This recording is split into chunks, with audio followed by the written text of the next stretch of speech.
নয়ন ইসলাম কাজীপাড়া বিরল দিনাজপুর। এ পর্যায়ে দ্বিতীয় পুরস্কার নেওয়ার জন্য আহ্বান করছি কাজীপাড়া থেকে আগত জনাব মোহাম্মদ ইউসুফ আলী। জনাব মোহাম্মদ ইউসুফ আলী, কাজীপাড়া বিরল দিনাজপুর। দ্বিতীয় পুরস্কার জনাব মোহাম্মদ ইউসুফ আলী, কাজীপাড়া বিরল দিনাজপুর। নগদ 700 টাকা, একটি জায়নামাজ এবং একটি ক্রেস। তৃতীয় পুরস্কার গ্রহণ করছে জনাব মোহাম্মদ ইউসুফ আলী, কাজীপাড়া বিরল দিনাজপুর। প্রথম স্থান।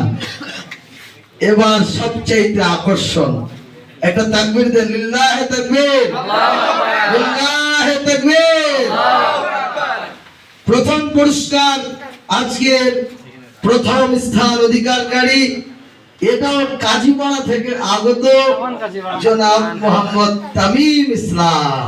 লিল্লাহে তাকবীর, লিল্লাহে তাকবীর। আলহামদুলিল্লাহ। আমি আমাদের পুরস্কার বিতরণ, প্রথম পুরস্কার গ্রহণ করছে জনাব মোহাম্মদ তামিম ইসলাম, কাজীপাড়া বিরল দিনাজপুর। নগদ 1000 টাকা, একটি জায়নামাজ এবং একটি ক্রেস। নগদ 1000 টাকা, একটি জায়নামাজ।